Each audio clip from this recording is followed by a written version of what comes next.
అమ్మా, ఒక మహిళావాదిగా ఎన్నో ఉద్యమాలు చేశారు, ఎందరో నాయకులను చూశారు. మీ దృష్టిలో మహిళలకు మంచి చేసిన వారిలో బెస్ట్ ఎవరు? పురాణాల నుంచి ఆడది సగభాగమని, పురుషులతో సమానమని అందరూ మాటలు మాత్రమే చెప్పేవారు.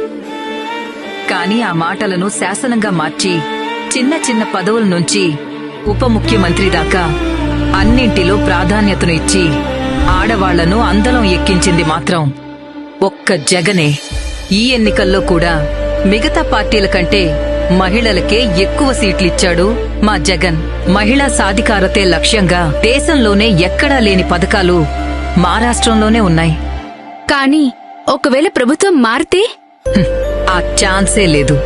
ఎలా చెప్పగలరు? ఆడవాళ్లంటేనే అనుబంధమమ్మా.